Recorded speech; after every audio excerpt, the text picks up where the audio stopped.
Ça y est. Et on a tout le monde qui arrive. On peut attendre quelques minutes. Bonjour à tous.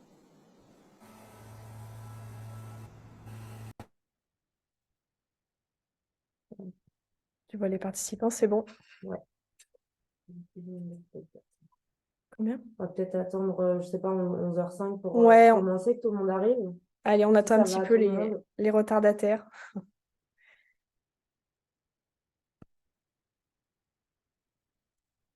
Ça, c'est bon. J'arrive tout de suite.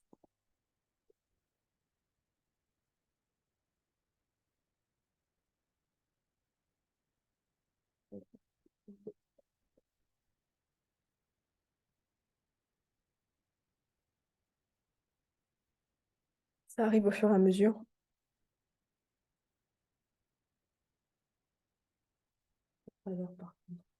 11h02.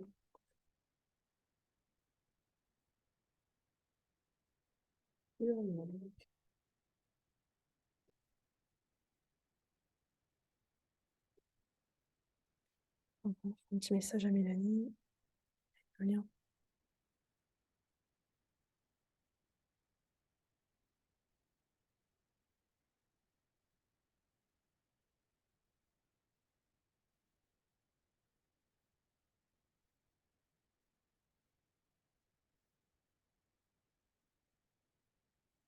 Combien pour l'instant? Hop. On va commencer dans quelques minutes, hein.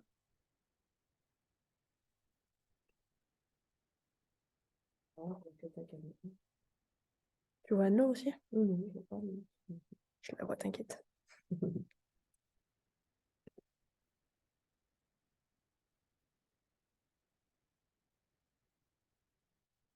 Ça augmente?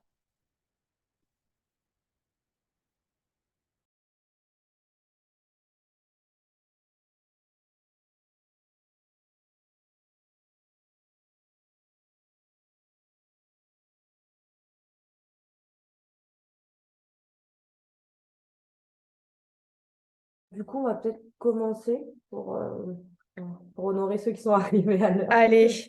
Oui, allez, on va commencer. Puis au pire, les gens nous rejoindront au fil de l'eau. Ouais, exactement. Juste, Anne-Laure, tu nous entends bien toutes les deux, c'est bon? Tout va bien, je vous entends bien, bonjour à tous. Bonjour. Allez. Bon, bonjour à tous. Du coup, bienvenue à ce webinaire qui a été organisé par Bidis et Smart sur la thématique de l'onboarding digital. On va présenter un petit peu la session, donc ça va se découper en trois phases. La première qui va être de voir vraiment les fondamentaux de l'onboarding et les différentes phases aux côtés de Anne-Laure qui va se présenter juste après. Ensuite, on va faire le lien avec Bidis, qui est donc le LMS utilisé aujourd'hui par de nombreuses entreprises pour effectuer, entre autres, l'onboarding de leurs collaborateurs. Et enfin, on prévoira un petit temps quand même de questions-réponses pour toutes les personnes qui auraient des questions un petit peu plus précises sur ces différents processus. Donc, pour mettre un petit peu en avant le partenariat avec Smarch, on va vous montrer vraiment comment Smarch va être très complémentaire entre leur expertise sur le contenu et également la technologie innovante côté Bidis. Donc, comment on va mixer vraiment ces deux expertises pour proposer des parcours d'onboarding digitaux qui sont réussis. Donc, moi, je ne me suis pas encore présentée, c'est vrai. Je suis responsable des partenariats chez Bidis. Donc, on a pas mal échangé avec Smarch pour préparer ce webinaire pour vous. Et donc, je vais laisser Anne-Laure et Charlotte se présenter également. Je commence? Comment? Allez. Alors moi, c'est Charlotte Chabert. Enchantée tout le monde. Je travaille au marketing produit chez Bidis, donc je suis globalement en charge de comprendre un petit peu les besoins marché et les besoins clients et faire le lien derrière avec le produit pour que les fonctionnalités soient les plus pertinentes possibles vis-à-vis des enjeux de tous les clients qu'on accompagne. Et je fais également le lien aussi avec les équipes de vente, les forces de vente, pour s'assurer qu'elles aient bien toutes les infos pour correctement prendre en charge tous les prospects qui viennent de faire des demandes de démo et voilà, qui veulent en savoir un peu plus sur notre produit. Voilà. Anne-Laure. Bonjour, enchantée. Je suis Anne-Laure Thomas, moi je suis responsable de la pédagogie digitale chez Smart, donc je vais en profiter pour dire deux mots sur Smart. Donc nous, on est une équipe créative spécialisée dans le parcours, l'apprentissage et la donnée réalisons des contenus sur mesure, demi-mesure et sur étagère, et nous sommes organisme de formation Calliope. Pour ma part, je dirige une équipe d'ingénieurs pédagogiques, et à ce titre, nous réalisons de nombreux parcours d'onboarding pour des clients, pour tout type de secteur et sur tout type de device. Et c'est un plaisir aujourd'hui de pouvoir partager une partie de nos expertises. Je vais peut-être du coup enchaîner, puisque c'est moi qui ai... Non, on n'enchaîne pas, on enchaîne par une question, je crois, Anaëlle. On va prévoir une petite question, effectivement, pour faire participer notre audience. Je vais vous la poser directement sur le lien. Donc, n'hésitez pas à répondre en direct. C'est vraiment pour introduire un peu cette première partie. Alors, ça va s'afficher dans quelques instants. Alors, c'est parti. Alors, tic-tac. Ah, une très bonne première réponse. Non, il n'y a pas de mauvaise réponse. Non, là, j'ai une mauvaise réponse.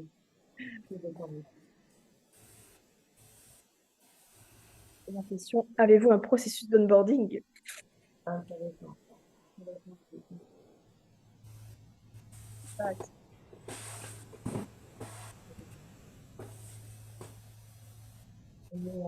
On est plus majoritairement dans le non, donc pas forcément de processus d'ordination, collaborateur. Ouais. On a une grosse majorité de réponses qui ne sont pas forcément d'ordination, mais plutôt que c'est une harmonisation. Ah. Donc c'est très bien, on va pouvoir commencer à vous présenter comment on peut faire un parcours digital d'onboarding. Merci à tous pour continuer de répondre. Et on reste toujours sur une majorité de nous. On va pouvoir commencer. Ok, donc je vais enchaîner, on va rester un petit peu quand même sur notre écran premier. Voilà, on a donc non, donc vous êtes au bon endroit pour parler onboarding. On va parler onboarding tous ensemble. Donc l'idée, je suis ravie aujourd'hui de partager ces perspectives sur la manière dont le onboarding, c'est un levier stratégique pour vous, entreprise, et aussi pour l'épanouissement des nouveaux collaborateurs. Donc on parle onboarding, c'est un beau néologisme pour dire intégration des nouveaux employés. C'est bien plus qu'une formalité administrative, ça vous en êtes tous conscients, et c'est surtout un investissement crucial qui peut influencer la productivité, la rétention la rétention des talents et l'engagement à long terme. Donc l'enjeu, c'est vraiment fidéliser le nouveau collaborateur. Et il faut garder à l'esprit qu'il y en a 1 sur 5 qui quitte l'entreprise au bout d'un mois. Il y a certaines études qui montrent ça, donc ce n'est pas anodin du tout. Et donc cet enjeu, ça va être de garantir une intégration efficace, c'est intégrer les nouveaux employés dans la culture de l'entreprise. Il peut être complexe, c'est pas simplement des documents, ça va être des codes, des normes qui sont pas écrits, ça va être des interactions, et ça va être aussi de profiter de ce moment-là, et qui est pas un petit moment, qui est un moment qui dure, pour maximiser le potentiel de ces nouvelles recrues. Dans le même temps, pour l'employé, ça a aussi un impact et un enjeu, c'est-à-dire qu'ils cherchent, eux, à s'adapter rapidement pour pouvoir être opérationnels, comprendre la vision de l'entreprise et établir les relations avec leurs collègues. Pardon. Et quels sont les défis de cet onboarding? Il y a plusieurs enjeux, finalement, plusieurs strates dans cet onboarding. Il va y avoir potentiellement un défi de communication et de coordination. Vous me dites que vous avez à une grande majorité pas de processus précis en tous les cas, donc ça veut dire comment on organise tous ces temps d'échange, de communication, de coordination pour bien accueillir. La surcharge d'informations, quel type d'informations on donne, à quel moment, quand, par qui, comment. Le manque d'engagement, parce que parfois le onboarding, ça va être quelque chose de peut-être pas assez impliquant, donc c'est les premiers pas, donc c'est important que ça soit engageant dès le départ. Des outils inadéquats, on les oublie un peu, mais comme il y a quand même de l'administratif dans cet onboarding, trouver des outils qui sont pas très sexy, parfois ça peut déjà donner une mauvaise image de l'entreprise. Un manque de personnalisation, alors là pour sûr on va aller un peu dans le mur, c'est-à-dire l'onboarding le même pour tous, un peu comme le costume, eh bien ça ne va pas fonctionner. Et il y a évidemment comme défi la rétention de l'information, puisque cet onboarding in fine, c'est intégrer et s'assurer que à quelques mois, à quelques années, de toute façon l'employé sera bien et aura tout ce qu'il faut pour s'épanouir dans l'entreprise. Donc on peut dire que l'onboarding, ça se résume pas à un moment, et c'est pas le premier jour, ça commence avant. Donc là, pendant les 15 prochaines minutes, je vais parcourir ces différentes phases, puisqu'il y en a plusieurs, et on va découvrir à chaque fois un chiffre clé, et puis des facteurs clés de succès pour réussir cet onboarding. Et puis derrière, évidemment, Anaëlle et Charlotte vous parleront de BDiz, qui peut fortement aider à faire une intégration réussie grâce à sa digitalisation. Et je vais donc passer au prochain écran. Donc là, voilà, on va parler d'une première étape dont vous avez certainement entendu aussi parler, qui est le pré-boarding. Euh, toutes les dimensions de temps peuvent être évidemment adaptées. On est parti de quelque chose d'assez standard, mais pour autant ça peut être moins loin, ça peut être moins long, plus long rarement, mais ça peut être moins long en tous les cas. Et le message clé, c'est il ne faut pas attendre que la prise de poste pour créer du lien. Donc un premier chiffre, seulement 10% des entreprises mettent en place une stratégie de pré-boarding. C'est-à-dire que vous allez avoir quand même des entreprises qui vont faire du pré-boarding, hein, il va y avoir des contacts, mais pour autant, une stratégie de se dire comment j'organise tout ça, il n'y en a que 10%. C'est donc la période qui va de la promesse d'embauche à l'arrivée. Ça couvre en effet des aspects administratifs, mais pas que, c'est surtout l'intégration. Et aujourd'hui, en fait, on peut dire que la signature du contrat de travail n'est plus l'étape finale de recrutement, puisqu'on va encore revenir sur d'autres chiffres, mais un candidat sur 5 ne se présente pas le premier jour du travail. Et c'est ce qu'on appelle le ghosting, et c'est une pratique de plus en plus fréquente. C'est pas parce qu'un candidat a signé une promesse d'embauche qu'il se présentera. On s'est intéressé un peu à qu'est-ce qui pousse les candidats à ne pas se présenter au premier jour. Donc on va trouver 3 principales raisons. Il y en a sûrement un tas d'autres, mais on va mettre 3 principales raisons en valeur. Découvrir une inadéquation entre les valeurs, les siennes et celles de l'entreprise. Une contre-offre. Il faut pas si votre processus d'intégration est assez long, il est possible qu'il soit chassé par une autre entreprise et que finalement il décide d'aller ailleurs. Et surtout un manque de communication de la part de l'entreprise entre la promesse d'embauche et la date d'intégration. Donc le pré-boarding, son objectif, c'est de diminuer les chances que la personne ne se présente pas, globalement. C'est de verrouiller l'embauche et c'est d'en profiter justement pour commencer à partager les informations nécessaires, les justes nécessaires, et de réaliser certaines tâches administratives, puisque comme ça permettra aussi quand même d'avoir un gain de temps. Et donc, il est important pour réussir cette première phase de l'onboarding, qui est le pré-boarding, c'est de communiquer, communiquer, communiquer. Donc, avoir des échanges réguliers, ça peut être un échange téléphonique, ça peut être déjà inviter la personne à rencontrer l'équipe en amont, ça peut faire une visite des locaux, pourquoi pas, et commencer à l'intégrer à ce qui est valeur et information interne non confidentielle, puisque comme on le sait, potentiellement il y aura des gens qui ne viennent pas, mais en tous les cas de les intégrer un peu peut-être à des newsletters qui leur permettront de commencer à toucher du doigt l'entreprise. Et donc ce pré-boarding est vraiment un enjeu pour le coup là, de la marque employeur, quelle que soit son issue. Une fois que le pré-boarding est terminé, en tous les cas il n'est pas terminé, c'est qu'on arrive au fameux onboarding, qui lui se joue, et ne se joue pas qu'au premier jour, mais se joue à partir de J0, on va dire. Donc ce sont donc toutes les pratiques d'accueil et d'intégration et de nouvelles recrues. Donc là, on a un chiffre qui montre quand même que 90% des entreprises ont un processus d'onboarding dans les chiffres que nous, on a pu récupérer. Je vais doucher tout de suite l'enthousiasme, puisqu'on a quand même 12% des salariés qui sont satisfaits seulement, dans certains retours aussi, de l'onboarding prévu. Donc l'onboarding, c'est pas le jour J, c'est un parcours, c'est une séquence avec des jalons.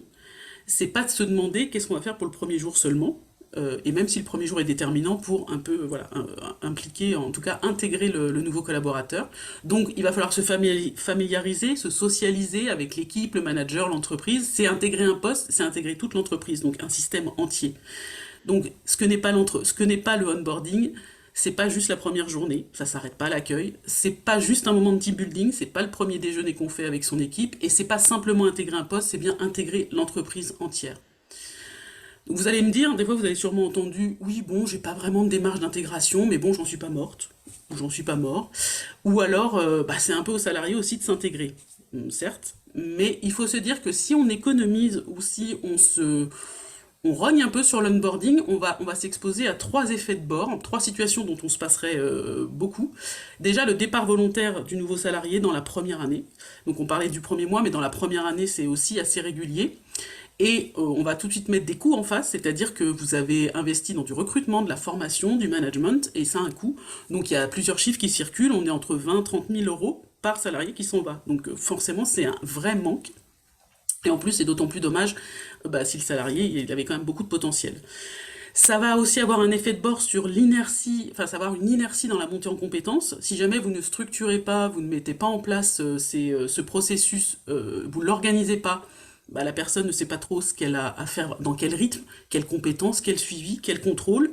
Donc, sans réponse, le nouveau salarié va tarder à être opérationnel. Donc, ça va avoir un impact sur lui, potentiellement, sur peut-être même un ennui qui va arriver.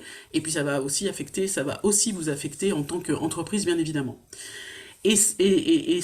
Un processus un peu flou, pas existant ou pas très organisé, ça va mener en effet à une phase d'indécision, de ne pas savoir se projeter pour le nouveau salarié. Et de ce fait, vous allez arriver sur des situations un peu bancales qui vont pouvoir mener à des sorties de salariés précoces, ce qui n'est pas voulu. Donc les facteurs clés de succès, oui, les premiers jours sont importants et donc le welcome pack, alors on parle de, ça peut être, on revient au livret d'accueil qui peut être tout à fait digitalisé, on revient peut-être à l'envie de faire un environnement sympa avec des goodies, ça dépend de l'entreprise, ça c'est chaque entreprise avec ses valeurs, avec la manière dont elle veut accueillir. C'est une équipe prévenue, ça paraît anodin, enfin peut-être superflu de vous le dire, mais de se dire qu'on arrive et que les gens en face sont prévenus que vous arrivez. Ce sont des aspects administratifs réglés parce que il n'y a rien de pire que le premier jour d'être en train de continuer à régler des choses qui devraient l'être. Un agenda rempli, et en effet, c'est pas un agenda rempli sur la première journée, mais idéalement sur les 2 premières semaines pour donner de la visibilité, pour avoir déjà une vision des rendez-vous, et puis aussi une vision de la fin, parce que en fait, c'est pas un onboarding, ça ne dure pas une journée, mais ça dure pas 3 ans, donc il faut aussi se dire à quel moment on va se dire qu'on est intégré, qu'on est passé de nouvel embauché à salarié à plein temps, full intégré. Et donc cette phase-là, c'est pour ça qu'il y existe, on lui adjointe une autre phase qui est le post-boarding. Alors là, on l'a mis à partir du S+1, mais je dirais plutôt que cette phase de post-boarding, ça va être après les 15 jours, les premiers 3 semaines, où finalement, on va commencer à demander à l'employé de rentrer finalement dans ses missions. Et pour autant, le post-boarding, c'est le processus qui va l'accompagner sur le plus long terme. Parce que ça s'arrête pas au bout de 3 semaines, pas au bout de 2 semaines. Enfin, il y a pas de date. Il va falloir trouver il va falloir trouver le bon curseur. C'est pas un sprint, c'est pas un 100 mètres, c'est un marathon. Encore une fois, un chiffre, il faut à peu près 6 à 8 mois pour une prise de poste totale. Pas sur tous les postes, il y aura plus court, il y aura plus long, mais c'est une moyenne. Donc c'est une phase qui est aussi importante, c'est-à-dire qu'on a l'onboarding peut être très bien organisé, mais il faut aussi bien valoriser toute cette phase d'accompagnement continu dans cet onboarding, donc on le matérialise par le poste, avec un processus de formation, un processus d'évaluation, un processus managérial et un processus de team building. La formation, c'est pour assurer la montée en compétences. L'évaluation, c'est pour faire le suivi et le contrôle de la bonne intégration. Le managérial, c'est pour instaurer les bonnes relations avec le manager et le manager. Et le team building, c'est pour créer le lien à l'équipe et à la culture d'entreprise. Et donc les facteurs clés, on va dire donc un suivi régulier. En effet, on va pas passer un peu d'une courbe très beaucoup de contacts et puis plus rien. Après, on reste. Un suivi régulier, des formations régulières, de l'intégration sociale, important. C'est un employé qui rentre, mais il rentre dans un système. Donc il y a vraiment nécessité de mettre en place ce côté social très vite. Biz le fait très bien. Et les évaluations régulières de cette intégration. Bon, à un moment donné, quand même, on est intégré. On va avancer de quelques mois et de quelques années, on va espérer, même si on sait aujourd'hui que, grosso modo, on ne fera pas toute sa vie dans la même entreprise et que on va avoir plusieurs métiers, on aura donc plusieurs onboarding et il y aura donc une étape qu'on ne peut pas oublier qui s'appelle le offboarding. Oui, c'est une étape, bon, des fois qu'on aimerait ou qu'on ne sait pas trop formaliser. Euh, D'ailleurs, le chiffre le dit bien, il n'y a que 30% des entreprises qui ont formalisé leur offboarding. Donc c'est la préparation du départ du personnel de l'entreprise, hein. Et pourtant, le offboarding, c'est aussi un levier de fidélisation. Alors si je vous dis ça, vous allez me dire, oui, un peu contre-intuitif, mais pour autant pas tant que ça. Parce qu'en fait, un offboarding mal géré, à l'inverse, c'est très risqué pour l'entreprise, à 3 niveaux. Déjà, vous risquez un effet boule de neige, parce que si vous ne vous organisez pas bien, on ne peut pas sous-estimer l'impact du départ d'un salarié, d'une société, et donc l'effet que ça va avoir sur les autres salariés. Donc d'autant plus si l'offboarding est mal géré, ça peut avoir vraiment un effet sur ceux qui restent assez négatif. Il faut prendre en compte aujourd'hui qu'on est dans un monde de réseaux sociaux et il peut y avoir du bouche à oreille négatif et donc ce qu'on appelle l'employeur bashing pour encore employer un néologisme. Et c'est la marque employeur qui est en jeu. Et puis il y a une petite aussi un troisième effet auquel on pense pas mais qui arrive régulièrement, c'est ce qu'on appelle des salariés boomerang. C'est des salariés qui risquent, qui a une probabilité qu'ils reviennent et qu'ils soient réintégrés. Donc autant que la sortie se fasse bien pour que la réintégration se fasse aussi bien. Et d'ailleurs, 70% des départs gérés de manière sereine et constructive sont bénéfiques pour l'employeur, les équipes, que pour les collaborateurs sur le départ. Donc il y a tout intérêt à ce que cet offboarding soit organisé, qu'il y ait une stratégie et qu'il soit structuré. Il doit intégrer des bonnes pratiques, on va se dire d'accompagner la passation. Alors c'est des choses auxquelles tout le monde pense, après c'est de pouvoir l'organiser à la fois dans les étapes, dans le temps, et puis dans la manière, et en tous les cas dans les outils qu'on va mettre à disposition, parce que souvent c'est encore c'est toutes ces étapes-là dont je parle et toutes les choses qui sont faites à ces différentes étapes sont souvent faites, mais pas forcément reliées les unes aux autres. Et c'est ça qui est important pour avoir cette expérience globale. Donc accompagner la passation, un entretien de sortie, en tous les cas pouvoir échanger, recueillir du feedback, être dans l'écoute pour pouvoir vraiment voilà, être sur quelque chose d'équilibré, bien gérer l'administratif du départ, ça paraît encore peut-être enfin, évident, mais en tous les cas, il n'y a rien de pire que de devoir relancer son ex-employeur pour aller chercher des papiers, donc ça fait partie des choses qu'on doit préparer, récupérer le matériel et guider le collaborateur. Alors moi, je parlais des facteurs clés de succès, donc un entretien, un transfert de connaissances, le pot de départ, oui, bah, on le néglige pas parce que ça fait partie c'est un événement aussi, on va aussi se dire que c'est selon le cas de départ, mais pour autant, le pot de départ reste un moment important. La communication aussi.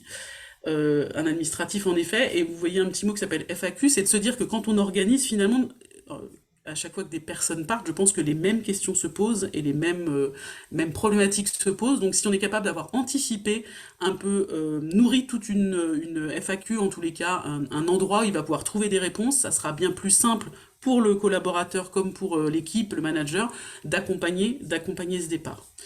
Et donc on peut se dire qu'en gros sur le offboarding, on est plutôt en 3 étapes entre l'annonce du départ qui va commencer à déclencher des aspects peut-être administratifs, le transfert de connaissances.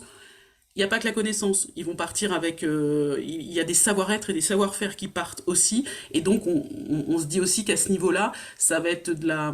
Il n'y a pas simplement de se dire, vous me ferez des passations de dossiers, et qu'est-ce que je dois faire, etc., mais de se dire, encore une fois, social learning, de rassembler l'équipe, de s'assurer que ces savoir-être et savoir-faire pourraient être partagés à ce moment-là, donc il y a forcément des outils et des éléments à mettre en place. Le jour du départ, évidemment, ne pas oublier certaines étapes clés. Et après le départ, parce qu'il y a des coûts aussi reliés à un offboarding mal géré, du type tous les outils auxquels dont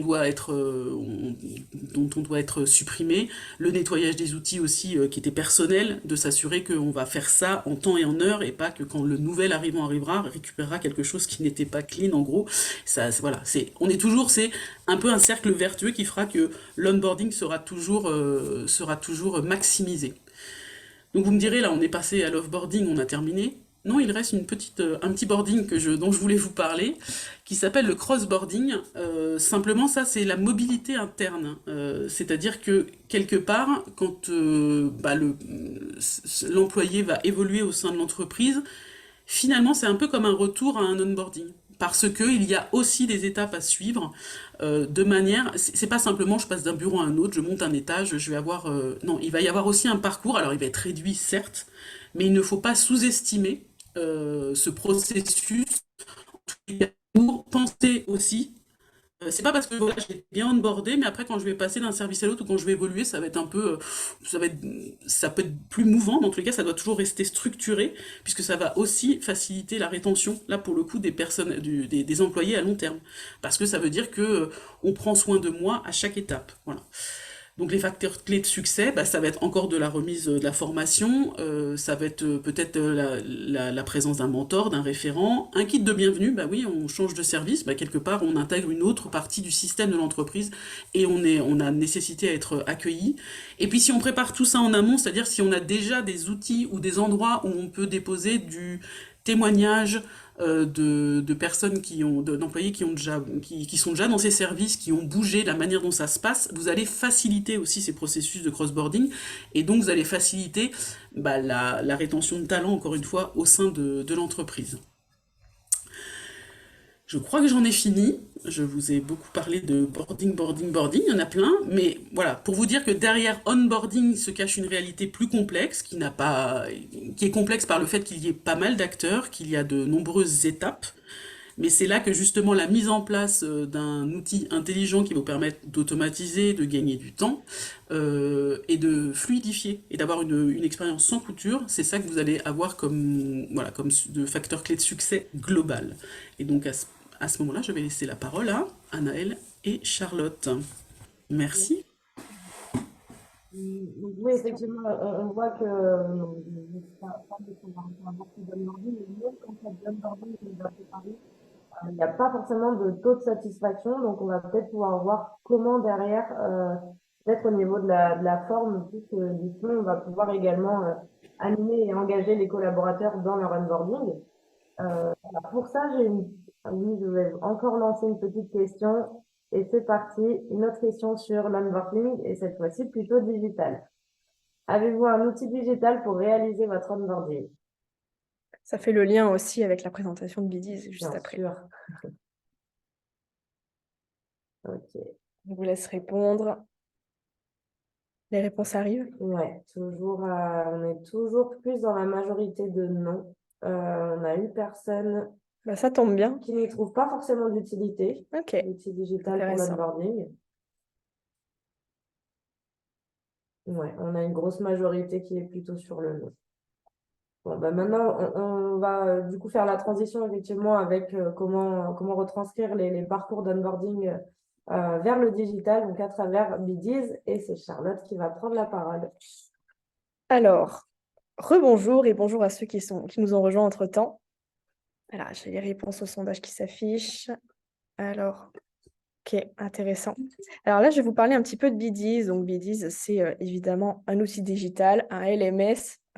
Pour être un petit peu plus familier, c'est une plateforme de formation.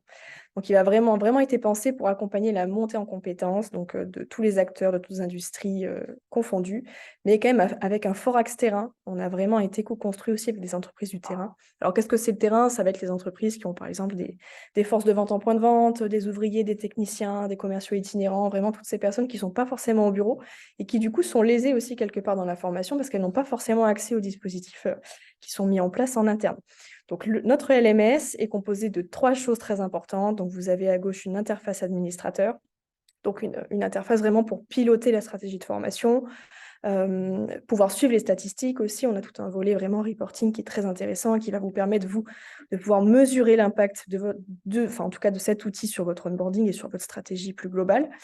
Une interface apprenant aussi, vous voyez là sur la droite de l'écran, donc qui est accessible sur tous les appareils, vraiment pour cette idée de mobilité qui est hyper importante, avec les salariés au sens global, mais aussi sur ces populations terrain qui ne sont pas toujours derrière leur ordinateur. Donc, Bidiz est accessible sur mobile, sur tablette et aussi sur ordinateur classique. Donc, on a une application native qui peut être personnalisée en marque blanche aussi aux couleurs de nos clients.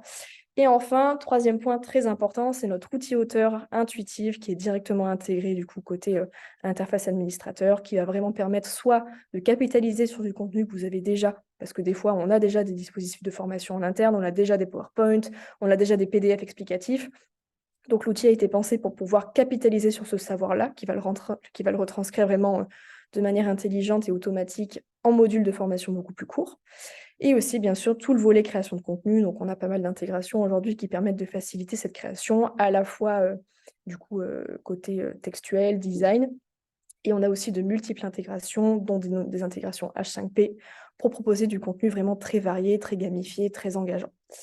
Alors, justement, au niveau du contenu, il faut savoir qu'on a 2 formats chez Bidiz. C'est une pédagogie qu'on a un petit peu pensée pour pouvoir capitaliser à la fois sur les savoirs formels, donc la théorie, et les savoirs informels, donc la pratique, pour avoir vraiment une transmission de connaissances vraiment très horizontale et pouvoir faciliter un petit peu la transmission de connaissances aussi liée à l'onboarding. Donc, on a premier format, le TIPS. Qu'est-ce que c'est un TIPS? C'est vraiment un format très court qui est créé par les apprenants eux-mêmes. Donc, il peut prendre 3 formes différentes, tips information, tips questions, tips vidéo. Donc, à quoi ça sert concrètement? Par exemple, dans la thématique de l'onboarding, on peut imaginer que les nouveaux apprenants enregistrent eux-mêmes une petite vidéo pour se présenter, ou alors vont pouvoir transmettre aussi de la connaissance aux nouvelles recrues via vraiment ce format très court qui est disponible instantanément et qui est très facile à créer. Donc là, on estime que c'est à peu près 2 minutes de création et encore, c'est tiré par les cheveux, ça peut être vraiment beaucoup plus court. Donc ça, c'est pour toute la partie, ce qu'on peut appeler le social learning. Et on a surtout la capsule. Donc là, vous voyez à l'écran, c'est ce qu'on crée depuis l'outil Auteur. Donc la capsule, c'est vraiment la diffusion de connaissances structurées. C'est ce qu'on peut appeler un peu grossièrement des modules de formation. C'est un format qui est uniquement disponible sur Bidis, qui se veut très court. Donc on a aujourd'hui plus d'une trentaine d'activités pédagogiques et même je crois que ça a encore augmenté une 50aine d'activités pédagogiques aujourd'hui. Ouais. Donc on a des intégrations H5P, on peut aussi imaginer des modules de formation au format texte, vidéo, infographie, scratch cards. C'est ce qui nous permet aussi de créer des quiz pour pouvoir vraiment venir ancrer l'information avec une combinaison de notions, de fiches, voilà, de notions de transmission de connaissances et derrière un quiz pour ancrer l'information et pouvoir vérifier un peu tous les acquis qui ont été emmagasinés par les apprenants. Donc voilà, c'est ces 2 formats-là, la capsule et le tips, qui va vraiment permettre d'avoir une combinaison un petit peu unique de savoir formel et informel. Du coup, slide suivante. Alors, pour vous projeter un petit peu, on a imaginé un parcours d'onboarding un petit peu classique.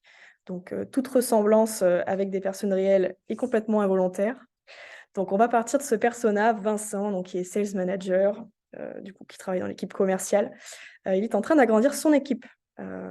Il se rend compte qu'il pourrait y avoir un décalage entre les nouvelles recrues et ceux qui sont déjà là, en termes de connaissances, en termes de prise en main de toutes les techniques de vente, les offres, les produits, etc.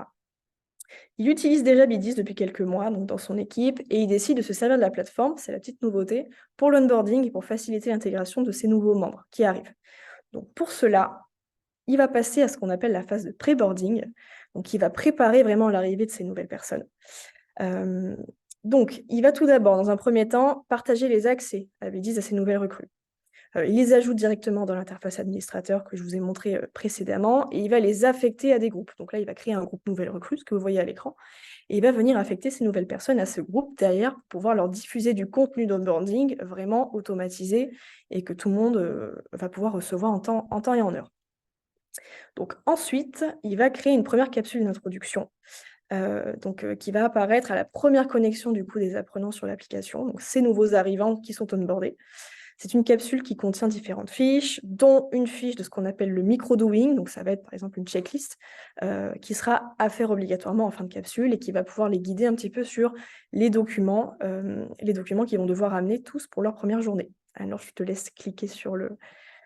Voilà, donc ça se paramètre aussi depuis l'outil Auteur. Et donc, vous voyez, quand on crée cette première capsule d'introduction, il y a la preview côté mobile, c'est aussi disponible côté ordinateur. Donc, il y a la preview de cette capsule Bienvenue dans l'équipe qui apparaît.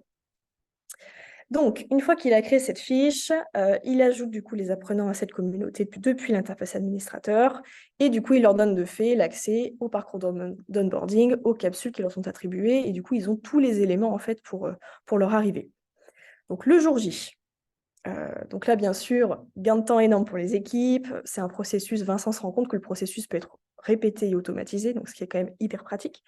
Et le jour J, donc là, vous avez ce que ça donne du côté des nouvelles recrues qui arrivent. Donc, on a pris le parti de vous montrer ce que ça donne côté mobile, mais évidemment, c'est accessible sur n'importe quel appareil.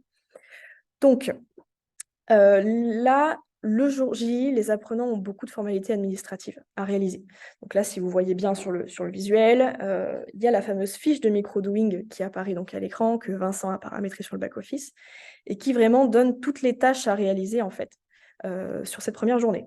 Donc là, les apprenants ont rencontré le service RH, le service IT, ils ont récupéré le code Wi-Fi, ils ont récupéré leur ordinateur, etc. Donc ils ont pu du coup être aiguillés ils ont tous le même niveau de connaissance sur tout ce qu'ils ont à faire et tout est cadré, structuré et centralisé. La dernière tâche de cette fiche micro-doing, donc du coup qui n'est pas cochée, ça va être s'inscrire à la formation en présentiel sur les bases de l'équipe commerciale. Parce que Bidis permet d'avoir tout cet aspect blended learning, donc de pouvoir capitaliser à la fois sur le digital et à la fois aussi sur les sessions en présentiel qui peuvent être animées. Donc là, on voit, si tu peux cliquer Anne-Laure, Voilà ce que ça donne du coup quand on arrive sur la session en live qui est organisée en présentiel. Donc on voit que cette session est organisée. Il y a l'indication du coup sur l'émargement qui va être demandé, donc qui est pris en charge aussi sur Bdiz. Le lieu, donc là c'est la salle mezzanine. Il y a la date, l'heure, la durée, et on voit aussi que ça a été créé du coup par Vincent, notre sales manager. Donc voilà. Là, l'apprenant va pouvoir s'inscrire directement à cette session. Il va pouvoir se rendre dans la salle indiquée à l'heure indiquée, assister à cette formation du coup qui est en présentiel, et du coup il pourra bénéficier du coup de cette session qui sera animée par un live du coup par Vincent pour présenter un peu toute l'équipe commerciale, les bases de travail, les méthodes de vente, etc. Bien sûr, il va pouvoir recevoir également des notifications pour l'avertir. Il peut ajouter à son calendrier la session directement sur son téléphone ou son calendrier Google sur Internet. Ouais, tout est automatisé. Ouais. Alors ensuite, pour la phase post-boarding, donc là ça va être plutôt les 2 semaines qui suivent. Donc le nouvel arrivant, du coup, comme ce que disait Anaëlle, reçoit des notifications, non pas uniquement pour le live, mais aussi pour réaliser des parcours obligatoires pour compléter son onboarding. Donc là, on peut vraiment imaginer différents scénarios pour ancrer l'information, pour en savoir plus, je sais pas, sur la sécurité, sur la vie d'équipe, sur les différents événements qu'on peut avoir dans l'entreprise, enfin vraiment plein de choses. Donc là, l'apprenant est notifié, donc à la fois par email et sous des notifications sur son smartphone, s'il souhaite accéder sur son smartphone. Et ce qui est vraiment intéressant dans ce cas-là, c'est que l'apprenant, du coup, cette nouvelle recrue, a un outil qui va vraiment bien s'adapter à son train de vie, à ses préférences aussi d'appareil, et à son emploi du temps. Donc, le manager, pour compléter un petit peu ce parcours d'onboarding et aussi aider cette nouvelle recrue à faire connaissance avec l'équipe, va lui demander de créer un tips. Donc le tips, c'est pas quelque chose qui est obligatoire, c'est vraiment en fonction de quel scénario d'onboarding vous voulez imaginer en fait pour vous et pour vos équipes. Mais là, du coup, dans ce cas-là, dans le cas de Vincent et de son équipe, Vincent demande aux nouvelles recrues de réaliser un tips vidéo pour pouvoir se présenter. Donc ce tips va être du coup fait vraiment en 30 secondes. Il se filme en mode selfie avec son téléphone, il partage cette vidéo de présentation sur le flux et du coup, il est directement intégré à la communauté Team Sales. Donc tous les commerciaux peuvent faire connaissance avec cette nouvelle recrue, consulter ce tips, interagir, mettre des j'aime, commenter, etc. Et aussi rediriger ce nouvel arrivant vers des capsules un peu pour compléter son onboarding et puis pour compléter ses connaissances. Ensuite, du coup, un petit clic, s'il te plaît, Anne-Laure. Voilà, donc ça, c'est vraiment le flux. Donc, une fois que les tips sont partagés, voilà à quoi ça ressemble du coup du côté des apprenants. Donc là, on voit que notre nouvelle recrue, elle se rend compte que le flux est très animé, qu'il y a beaucoup de choses, notamment là, un tip sur un salon qui a été partagé. Il voit que la communauté est très active, et voilà, qu'il y a vraiment toutes les informations pour son onboarding qui sont centralisées ici. Il a aussi un aperçu de qui sont les autres personnes, qui il va rencontrer les prochains jours du coup en présentiel au bureau. Et du coup, il va pouvoir faire un retour à Vincent sur son onboarding et partager un petit peu son expérience avec Bdiz. Ensuite, les bénéfices à long terme. Donc là, ça va être un petit peu pour la partie offboarding, mais pas que. Donc on voit directement, et c'est des retours aussi qu'on a avec nos clients, il y a 2 bénéfices à long terme. Donc le premier, évidemment, c'est le gain de temps, évidemment. Grâce à l'intégration des tips, vidéos, informations, capsules qui sont partagées par le collaborateur, on a vraiment le savoir qui est transmis de façon complètement ISO et sur lequel on va pouvoir recapitaliser. Par exemple, il y a des tips, informations qui peuvent être intégrées directement à des capsules créées par les managers pour venir compléter cette information, des informations qui sont plutôt descendantes par de la connaissance terrain. Donc ça, c'est hyper intéressant. Et il y a aussi, deuxième bénéfice, évidemment, la rétention du savoir collaborateur, parce que c'est disponible pour tout le monde. On peut évidemment capitaliser dessus, tout le monde y a accès en même temps, et c'est un gain de temps et c'est hyper pertinent, du coup, notamment dans l'onboarding. Par exemple, oui, tu voulais compléter? Non, j'allais dire, tout à l'heure, tu parlais d'intégrer un type d'information dans une capsule pour Ouais. compléter le savoir. Effectivement, il est aussi possible d'intégrer des tips vidéo qui permettent de partager des gestes métiers et de Ouais. compléter vraiment le parcours sur la thématique en question de manière plus visuelle peut-être. Et c'est aussi un système de reconnaissance pour le collaborateur qui va se dire, j'ai partagé mon savoir, on l'a intégré dans une capsule qui est plutôt dédiée à tous. Et justement, créer cet effet boule de neige, peut-être que ses collègues vont vouloir à leur tour proposer leurs tips pour qu'ils soient intégrés. Complètement. Par exemple, on a nos clients qui est la RATP, que tout le monde connaît, du coup, qui a réussi quand même à, grâce à Bdiz, à réduire de 50% la phase d'onboarding. Donc, ça a été vraiment un vrai gain de temps pour les équipes et ça a été aussi des économies sur le déplacement des formateurs parce que forcément, tout ça, c'est un coût humain et financier. Et du coup, le fait de déployer un outil digital, ça peut permettre de gagner du temps et de l'argent, pour dire ça un peu grossièrement pour les entreprises. Ensuite, on va terminer sur une autre slide, du coup, sur des cas clients un petit peu vraiment focus onboarding. C'est cas clients que vous retrouvez aussi sur le site de Bdiz si vous souhaitez les consulter plus en détail. Donc, on a Areas qui est un acteur de la restauration. Donc, eux, ils avaient un événement spécial. Ils avaient besoin de former, d'onboarder très rapidement 400 personnes pour cet événement. Donc, ils ont utilisé notamment le micro-learning pour des formations très rapides. Ils ont mis en place des sessions de mémorisation, du mobile learning pour se former où on veut, quand on veut. Donc, quand on dit mobile learning, en fait, c'est juste le fait de pouvoir avoir des formations centralisées et accessibles sur tous les appareils. Ce n'est pas forcément mobile au sens smartphone, c'est au sens mobilité. Exactement. Un système de gamification interactive, donc des quiz, des battles, des challenges pour faciliter la montée en compétences. Et le résultat, donc, comme je vous ai dit, c'est que la formation de plus de 400 intérimaires et extras a pu s'opérer en seulement quelques semaines, ce qui a été vraiment une prouesse et ce qui a été largement facilité par l'utilisation du coup d'une plateforme digitale. Et ensuite, on a Extia, qui est une société de conseil, qui, eux, ont plutôt voulu mettre en place un onboarding distanciel et hybride, voilà, pour avoir cette expérience à la fois sociale et humaine d'onboarding. Donc, ils ont créé un onboarding vraiment personnalisé sur les groupes d'apprenants. Ils ont autorisé l'accès à une base de connaissances accessible tout le temps. Ils ont vraiment pu orchestrer un suivi très précis de chaque nouveau arrivant avec du coup toute la partie analyse et statistique aussi dans l'application, enfin sur l'interface administrateur. Et ils ont aussi mis en place, ça c'est un format de capsule aussi dont je vous ai parlé tout à l'heure, l'autodiagnostic pour suivre et analyser les résultats. Donc là, ça permet vraiment aux nouvelles recrues de s'auto-évaluer sur une connaissance, donc ça peut être sur l'onboarding, sur les valeurs de l'entreprise, sur les missions liées au poste, etc. Ça peut être sur n'importe quel sujet. Et ça, c'est hyper pertinent aussi pour évaluer un peu le degré d'aisance et de connaissance d'une nouvelle recrue sur un sujet. Donc là, le résultat a été un taux de satisfaction très élevé sur l'onboarding, puisqu'il a été de 4,5 sur 5. Donc voilà, ça, c'est les deux cas clients que vous pouvez retrouver notamment sur le site de Bdiz si vous souhaitez en savoir un petit peu plus.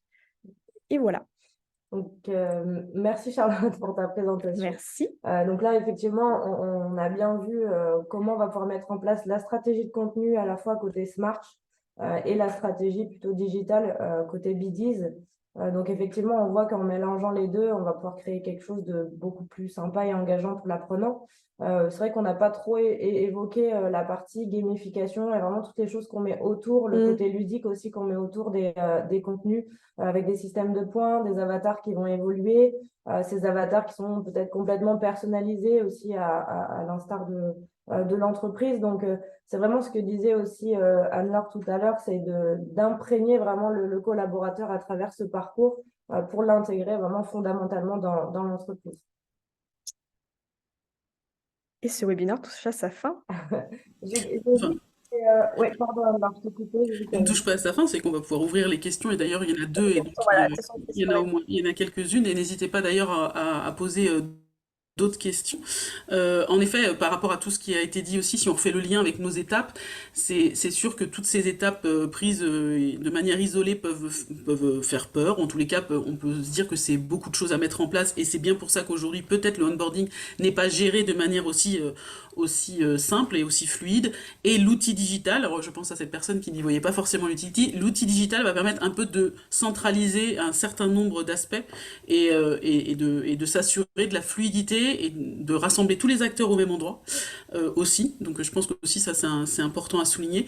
Et que finalement, bon, bah, on parlera toujours que onboarding, on va pas dire à la personne qu'il arrive au pré, au poste, etc. Mais simplement qu'il ait vraiment cette expérience globale fluide. Voilà, c'est ça que va apporter aussi la digitalisation. C'est alors une chose qu'on n'a pas forcément dit ni l'une ni l'autre, mais sur la formalisation des messages, puisque finalement vous incluez, enfin vous intégrez quelqu'un dans une entreprise avec les personnes en face ont toute leur culture aussi d'entreprise, ont toute leur ancienneté, ils ont toute leur manière de parler de l'entreprise. Un outil digital permet aussi d'harmoniser les messages et pour un manager ou une personne qui ne se sent pas forcément à l'aise non plus à transmettre tout un tas de concepts, on peut s'appuyer finalement sur des micro-capsules, sur des choses simples qui permettent d'assurer en tous les cas un message homogène tout au long de la phase d'onboarding. Donc ça aussi c'est important en termes de digitalisation, globalement, au-delà même du onboarding. Laure, peut-être, tu seras peut-être encore mieux placée pour répondre à la question de Gilles, c'est ça? Oui, j'ai vu une première question qui est tombée sur l'onboarding. Était-ce uniquement le rôle du RH? Bah non. Et d'ailleurs, on le voit bien quand on parle de BDs ou pas, ou en tout cas d'un outil de digitalisation. C'est pas uniquement le rôle du RH, c'est par là où on va rentrer en tant qu'employé, mais je pense que c'est le rôle de chacun. Et quand je parlais des facteurs clés de succès à chaque étape, finalement, c'est ne jamais oublier qu'on rentre dans un système complet. Donc, ça veut dire que pour impliquer les autres, il y a nécessité alors d'avoir en tous les cas soit un processus formalisé pour s'assurer que chacun ait bien sa place pour agir au bon moment en tous les cas, ou un outil comme on vient de le voir pour se dire que bah, par exemple tous ces aspects social learning, c'est s'assurer que l'équipe bien pas son mot à dire, par exemple, de l'entourage du nouveau salarié. Le manager va s'assurer que bah, l'intégration va bien se faire. Et puis, ça peut s'ouvrir à des cercles plus larges au niveau de l'entreprise, puisque là, tout à l'heure, on voyait aussi un exemple avec un salon, avec des événements. Donc, clairement, ce n'est pas que le rôle du RH, ça rentre par le RH. Je dirais qu'après, qu'un bon onboarding va impliquer tous les acteurs. Et pour les impliquer, on structure, et puis après on a un outil ou une technologie, ou en tous les cas un processus bien écrit pour pouvoir impliquer toutes les personnes, parce que je pense que chacun a envie de s'impliquer d'ailleurs. Quand quelqu'un arrive, on a envie de l'accueillir, on a envie de l'aider à monter en compétences, de le faire participer, mais parfois on ne sait pas comment faire. Donc ce type aussi d'outil, on va se dire, bah là je sais que je peux interagir à ce moment-là et sur cet aspect-là, et et en plus on va aussi valoriser les autres collaborateurs, donc c'est tout bénéfice pour l'entreprise, je dirais. Donc non, c'est pas uniquement le rôle du RH, mais aujourd'hui, quand c'est pas structuré et ou organisé avec des outils qui permettent d'élargir, ça reste des fois en effet que RH. Si c'est bon pour vous, Jules, si vous êtes encore là dans le coin, dites-moi si je dois préciser. Une question de Sandrine qui demande si Bidis peut être relié à Outlook afin de planifier des rencontres avec certaines équipes en visibilité en temps réel des créneaux disponibles pour prise de rendez-vous rapide. Alors, pas vraiment. On peut placer des meetings dans Outlook, mais on ne peut pas consulter actuellement les disponibilités de créneaux, voilà, pour les prises de rendez-vous. Ça, ce sera enfin, en fait, C'est en cours pour l'année on prochaine. le peut, en fait, on le peut, mais au niveau de la plateforme Bidis, quand il y a une session, on va pouvoir proposer plusieurs dates de session. Et c'est directement dans la capsule de cette session-là où on va aller choisir éventuellement la date à laquelle on veut participer à cette session.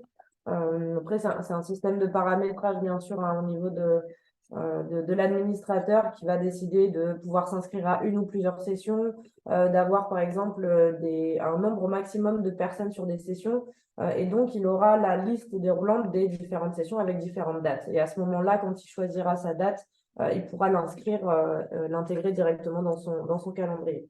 Je ne sais pas si c'est vraiment c'était ça la question, Sandrine. N'hésitez pas à nous dire si vous avez d'autres précisions. Et s'il y a d'autres questions aussi. S'il y a d'autres questions, n'hésitez pas. Donc j'ai répondu rapidement sur le chat à Valérie aussi quand elle demandait utiliser un outil comme Bidis, est-ce réservé à une grande entreprise ou pas?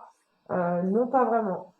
Bidis s'adapte très fortement à Aux toute ETI, en taille fait. d'entreprise Ouais. pour le coup. On a même des corporations qui vont former leurs serveurs. J'imagine qu'ils n'ont même pas 50 serveurs, hein, jusqu'aux grandes entreprises où là, on peut avoir plus de 200 000 utilisateurs sur Bidis. Alors, on peut aussi voilà, imaginer, on accompagne aussi beaucoup d'ETI, donc des entreprises de taille intermédiaire qui ont entre 1000 et 5000 collaborateurs. Enfin voilà, c'est pas forcément réservé aux très grands groupes.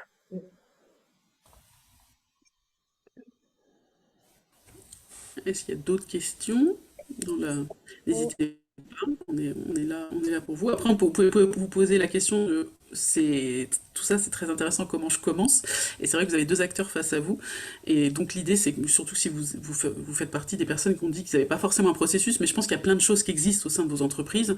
Et l'idée, c'est de commencer par formaliser. Et c'est un peu pour ça on a créé ce webinaire et ce match entre deux équipes. C'est-à-dire que nous, voilà, on est spécialistes aussi dans la formalisation de tous ces savoirs qui sont un peu éparpillés partout. On va mettre tout ça en ordre et on va pouvoir s'appuyer sur des technologies et des outils comme aujourd'hui Bidis pour pouvoir vous aider à construire ce parcours. Donc vous n'êtes pas seul face à cette tâche qui peut vous sembler un peu grande, un peu large. Pour le coup, c'est par étapes. Voilà, c'est pour ça que j'ai commencé par expliquer les différentes étapes. Et c'est des étapes que nous, on maîtrise au niveau de Smart, puisqu'on a déjà réalisé de nombreux parcours d'onboarding. Et on sait récupérer des tas de documents et de les transformer en capsules et en information, surtout en formation et pas en information simplement. Je vois une question Valérie qui repose une question, est-ce qu'il y a une différence entre l'onboarding de salariés normaux et des alternants?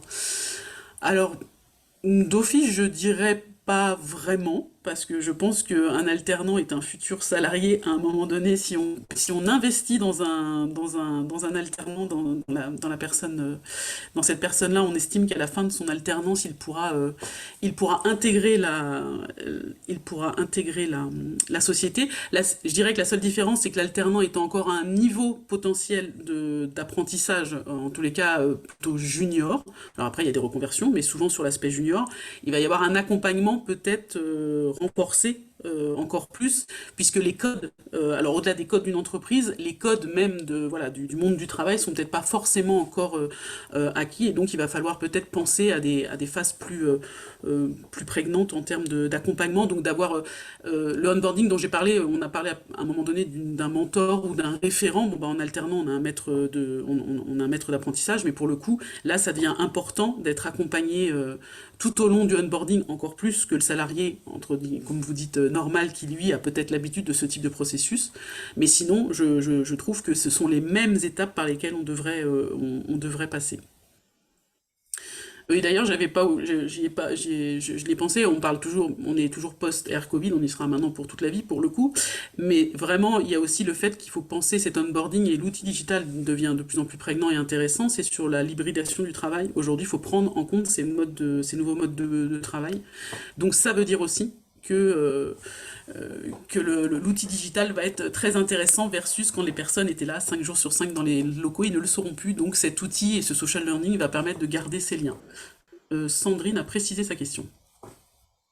Préciser ma question sur le lien du Outlook. Dans notre entreprise, les nouveaux arrivants vont rencontrer les managers de chaque équipe pour qu'ils présentent leur équipe, leur activité. Actuellement, c'est très chronophage de réserver ces créneaux dans l'agenda de chaque nouvel arrivant. L'idéal serait de pouvoir aller plus vite. Ah oui, donc ce serait paramétrer directement des rendez-vous sur Outlook qui sont un peu automatisés de ce que je comprends. C'est comme ça que je comprends la question. Donc, je pense la comprendre également comme ça. Ok. Ben non, pour l'instant, c'est une intégration qui n'est pas encore possible, mais sur laquelle on va travailler de toute façon courant 2024 sur des améliorations, sur la phase d'onboarding aussi qui pourrait être encore optimisée de notre côté. Mais non, pour l'instant, ce type d'intégration n'est pas encore disponible sur Bidiz. Je pense qu'il y aura toujours, si on interroge nos chefs de projet, il y aura toujours moyen de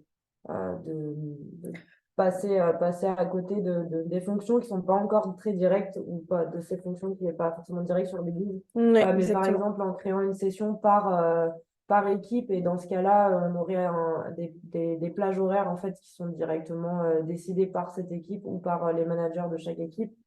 Et derrière, les apprenants vont s'inscrire directement sur ces sessions. Oui, c'est vrai que la fonctionnalité session peut être une façon de le Ouais. détourner en l'état sur le web. Oui, c'est vrai. Carrément. Oui, complètement. Complètement.